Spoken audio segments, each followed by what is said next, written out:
Bienvenue sur le podcast d'Equizen Conseil, l'âme des chevaux, le podcast pour connaître son cheval et mieux le comprendre. Bonjour, aujourd'hui je voulais parler apprentissage. C'est un sujet qui est vraiment important, déjà parce que le cheval, il va apprendre tout au long de sa vie. Alors évidemment, il aura plus de facilité à apprendre jeune qu'âgé, mais même âgé, un cheval peut parfaitement apprendre. Alors il va y avoir des conditions qui sont plus ou moins favorables, en particulier ces conditions de vie, le stress, la vie sociale, les expériences qu'il a vécues, tous ces facteurs vont influencer les capacités d'apprentissage du cheval. Il y a également dans sa vie des périodes qui vont être plus critiques. Par exemple, quand le cheval est jeune, sa plasticité neuronale est beaucoup plus importante, entre 0 et 6 ans. Et pendant cette période, eh bien, tout ce que le cheval va apprendre, ça va être fortement ancré dans sa mémoire. On a aussi des événements qui peuvent être générateurs de stress et qui vont influencer au moins temporairement les capacités du cheval. Un changement de propriétaire, un changement de lieu de vie, ou ça peut être aussi un changement dans la composition du groupe dans lequel il vit. Tout ça, c'est des facteurs de stress qui vont avoir une influence sur ses capacités à apprendre. Alors pourquoi c'est important de savoir comment le cheval apprend ? C'est vrai que la compréhension de la manière dont le cheval apprend, c'est un aspect qui est souvent négligé en équitation, alors qu'en fait c'est un point qui est vraiment essentiel parce que ça concerne tout le monde, ça concerne toute personne qui interagit avec des chevaux, qu'elle pratique des activités avec elle ou qu'elle soit simplement là pour effectuer du pansage, etc. Et comprendre comment le cheval apprend, ça permet d'éviter pas mal de comportements indésirables. Un apprentissage, c'est quoi ? Un apprentissage, c'est une modification durable du comportement qui va résulter d'une expérience passée, d'une expérience que le cheval a vécue.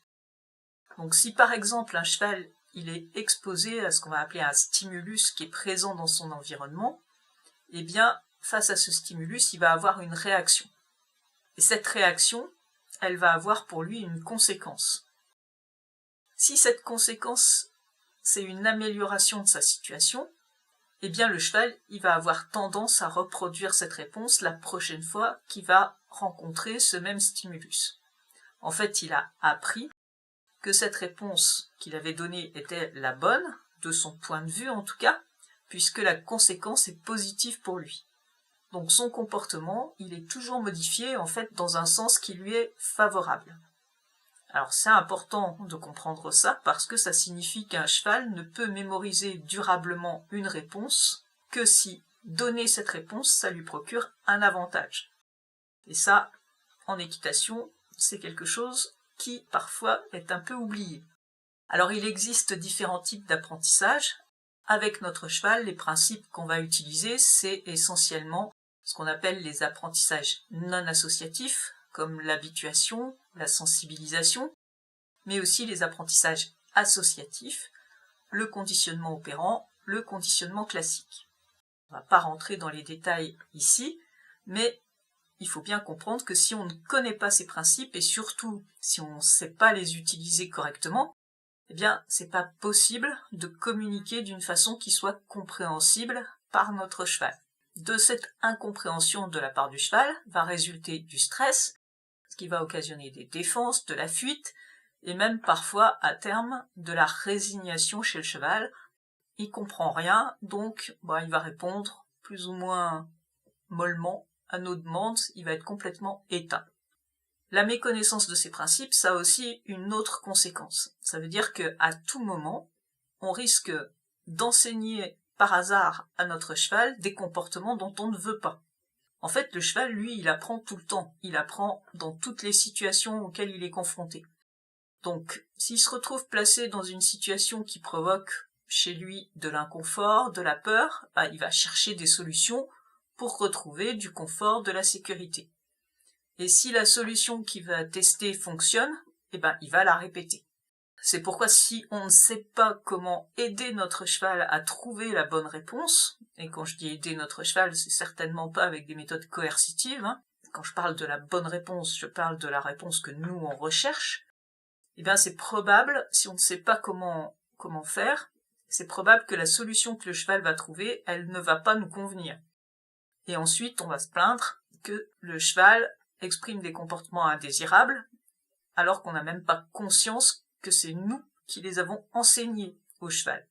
Alors, tous les comportements indésirables, ils sont pas le résultat d'une incompréhension de la part du cheval ou d'un apprentissage qu'il a fait suite à une erreur de la part de l'humain.